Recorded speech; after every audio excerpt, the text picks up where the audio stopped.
नमस्कार, मैं मनीष आप सभी के बीच में हूं और सभी सनातनियों को एक बड़ी सूचना देनी है। सूचना यह है कि जैसा कि मैं पिछले 2 वीडियो में बता चुका हूं कि राष्ट्रीय स्वयंसेवक संघ का 100वां वर्षगांठ है। हिंदी दिवस के अनुसार विजयादशमी के दिन आरएसएस राष्ट्रीय स्वयंसेवक संघ की स्थापना हुई थी और आरएसएस एक बड़ी भूमिका में 100 सालों का सफर तय करने में सफलता पाई है। जवाहरलाल नेहरू से लेकर कई लोगों ने, कई प्रधानमंत्रियों ने आरएसएस की भूमिका को लेकर के गंभीरता रखी। साथ ही साथ एक बार उन पर बैन भी लगा, लेकिन उसके बाद भी जवाहरलाल नेहरू ने आरएसएस की भूमिका को लेकर के बहुत सारी बातें कही थी और लगातार परिवर्तन होते होते आरएसएस ने एक बहुत बड़ी दुनिया खड़ा कर दी। राजनीति के सर्वोच्च शिखर पर जाकर सत्ता में बनी हुई है, यह कम बड़ी बात नहीं है।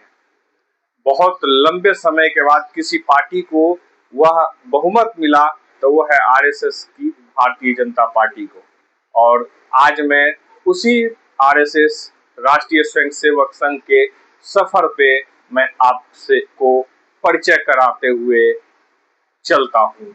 आप यह वीडियो थोड़ा लंबा होगा, कंटेंट के साथ होगा, मुझे आप कम देखिएगा, कंटेंट देखिए, समझने का प्रयास कीजिए आरएसएस ने क्या हासिल किया है राष्ट्र के लिए, इस देश के लिए, और कैसे कैसे इन लोगों ने, इस संस्था ने एक बड़ी भूमिका निभाने का प्रयास किया।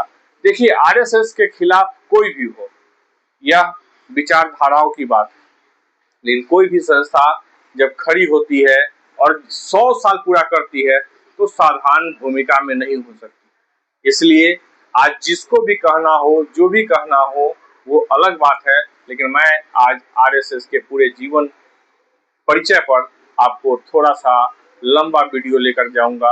आपको जैसे जैसे देखने का मन करे छोटे छोटे टुकड़े में आप देखते रहिएगा, लेकिन एक अच्छा सफर मैं आरएसएस का आपके बीच रख रहा हूँ, आपके साथ साझा कर रहा हूँ।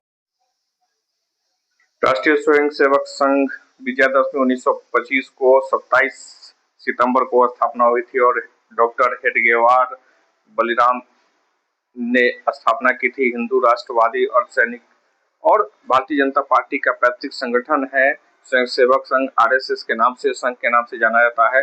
संघ विश्व की सबसे बड़ी सेवा स्वयंसेवी संस्थान है।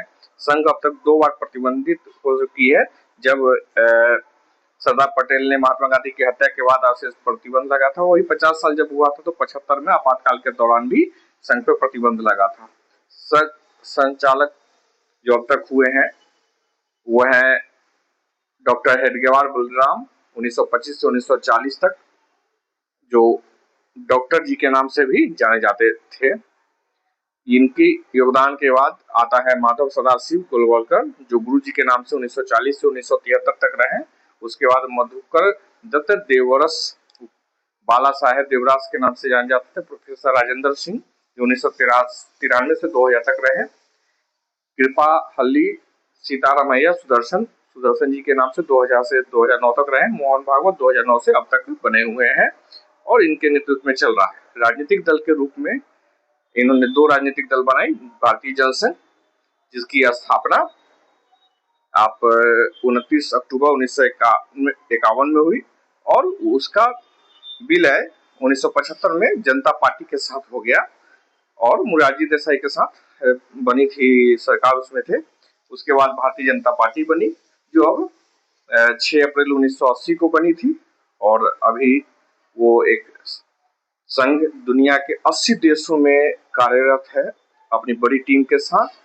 50 से ज्यादा राष्ट्रीय और अंतर्राष्ट्रीय ख्याति प्राप्त संस्थानें भी उनकी, 200 से अधिक क्षेत्रीय संगठन भी उनका कार्य कर रहा है। वही संघ शिक्षण वर्ग जो चलाता है, उसके प्रमुख नाम जो है वह दीपावली वर्ग चलाता है, जो दीपावली के समय में होता है। शीत शिविर, हेमंत शिविर लगाता है, जिसे निवासी वर्ग लगाता है। वो समय समय पे अपना एक जागरूक कार्यक्रम बौद्धिक वर्ग लगाता है, जिससे समाज को जोड़ने का काम ये वर्ग के माध्यम से शारीरिक वर्ग चलाते हैं। यह संघ की विभिन्न पीठ है। संघ शिक्षा वर्ग अलग से चलाता है, लोगों को जोड़ने का। संघ की प्रार्थना है जो इस प्रकार से है, नमस्ते सदा वत्सले मातृभूमि। इसका मीनिंग है सदा वत्सल मातृभूमि आपके सामने सिर झुकाता है। संघ की प्रार्थना है, यह संस्कृत में है और इसकी अंतिम पंक्ति हिंदी में है। संघ की शाखा या अन्य कार्यक्रमों में इस प्रार्थना को अनिवार्यतः गाया जाता है और ध्वज के सम्मुख नमन किया जाता है। लड़कियों स्त्रियों की शाखा, राष्ट्रीय सेविका समिति और विदेशों में लगने वाले हिंदू स्वयंसेवक संघ की प्रार्थना अलग होती है। इससे संघ मजबूती प्रदान करता है। अपने ख्याति प्राप्त स्वयंसेवक जो अब तक हुए, जिन्होंने एक बड़ी उपलब्धि प्राप्त की संघ के माध्यम से, रामनाथ कोविंद जो पूर्व राष्ट्रपति हैं भारत सरकार के, वर्तमान द्रौपदी मुर्मू भारत की राष्ट्रपति हैं। उसके बाद आते हैं अटल बिहारी वाजपेयी जो पूर्व प्रधानमंत्री भारत सरकार हैं। गृह मंत्री रहे हैं लाल कृष्ण आडवाणी जिन्होंने भाजपा को खड़ा किया। मुरली मनोहर जोशी पूर्व गृह मंत्री रहे भारत के। मनोहर पार्रिकर पूर्व रक्षा मंत्री और गोवा के मुख्यमंत्री रहे हैं। विजय रूपानी पूर्व मुख्यमंत्री गुजरात, जिनकी मृत्यु हो गई थी। राम माधव राष्ट्रीय महासचिव भारतीय जनता पार्टी के रहे। वेंकैया नायडू उपराष्ट्रपति रहे भारत सरकार में। नरेंद्र मोदी वर्तमान प्रधानमंत्री हैं भारत सरकार में। वहीं राजनाथ सिंह पूर्व गृह मंत्री और वर्तमान रक्षा मंत्री भारत सरकार में हैं। अमित शाह वर्तमान गृह मंत्री और भारत सरकार में कार्यरत है। नितिन जयराम गडकरी जो वर्तमान केंद्रीय मंत्री सड़क परिवहन और राष्ट्रीय राजमार्ग के हैं। देवेंद्र फडणवीस वर्तमान मुख्यमंत्री महाराष्ट्र सरकार में है।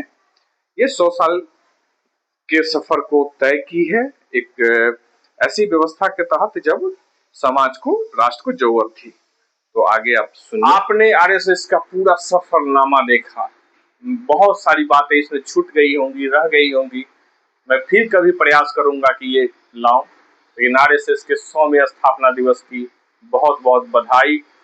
सनातन संस्कृति को जीवित रखने में, आज मूर्त रूप देने में, एक संगठन के रूप में राजनीतिक दल को पैरेलल खड़ा करके, साथ ही साथ सैकड़ों संस्थानों को खड़ा करके विश्व के विभिन्न देशों में अपनी भूमिका से आरएसएस ने, राष्ट्रीय स्वयंसेवक संघ ने अपने विभिन्न नामों से किस प्रकार से एक पहचान बनाई, सनातन संस्कृतियों का उदय कैसे किया, इस पे पूरा एपिसोड मैंने आप कोशिश की कि थोड़ा अच्छे से बता पाऊं।